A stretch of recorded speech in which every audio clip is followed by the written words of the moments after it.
All right, so in this round, what we're going to do is we're going to use sentence translations to basically build the quadratic function we need to mathematically model a situation. So reading number 5, it says, what is the maximum product, so product being a multiplication, right, of two numbers that add up to 26. So if we translate this, right, what we're dealing with is a product of two numbers, right? How about we call that x times y? And the two numbers, they also add up to 26.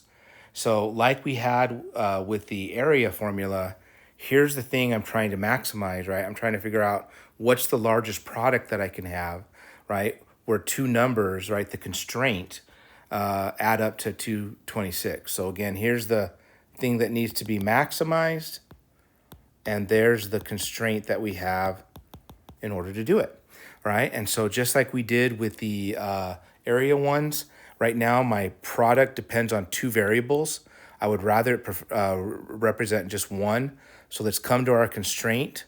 How about I subtract x from both sides, and we get y equals 26 minus x.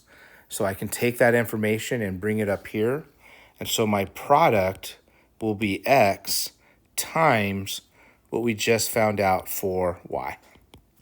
And so if we rewrite this, we get 26x minus x squared. Our product is negative x squared plus 26x. And so you'll notice what I now have, again, since I have an x squared in terms of x, we have another quadratic, and the leading coefficient is negative, so we know it opens downwards. So in order to maximize this product, right, and to find what that maximum product is, we're basically just, again, finding the vertex of our situation. So again, finding the vertex, we know we're going to have to find h. So h is negative b over 2a. So for this case, b is 26, and a is negative 1. So we get negative 26 over negative 1, or excuse me, negative 2.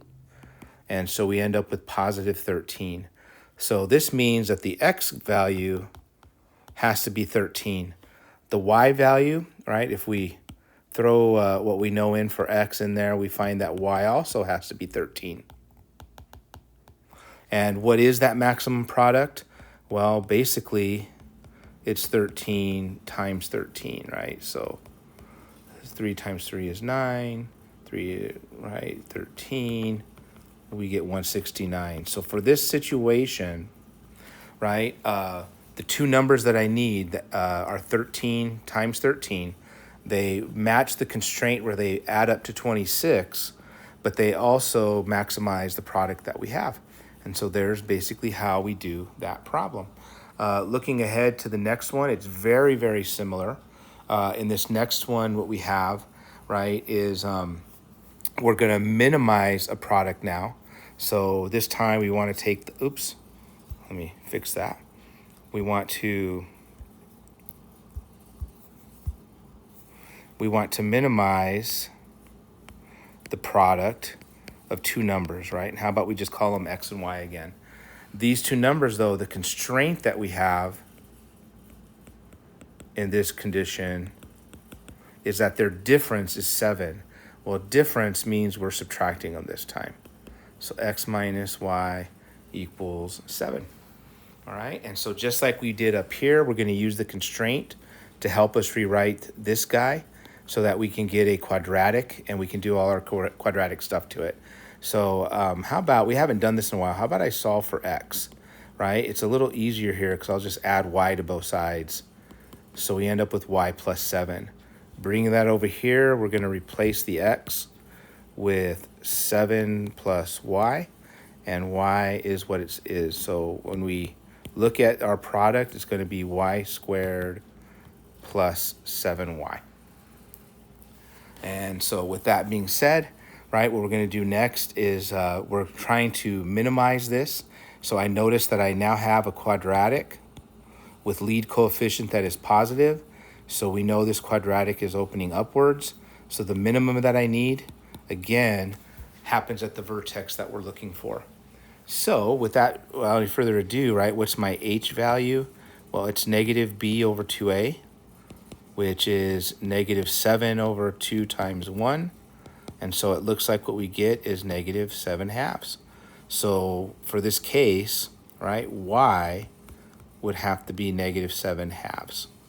All right, so what about x? Well, we'll come up here to x and replace what we know about y being 7/2. Adding fractions, we need a common denominator, so this will be 14 over 2 minus 7 over 2. And lo and behold, it looks like x is going to be 7/2. All right, so those are the two numbers that we're going to need to minimize the product. What is that minimum product? Well, how about we just multiply the two numbers that we have? And it looks like the minimum product we're going to get is negative 49 all over 4.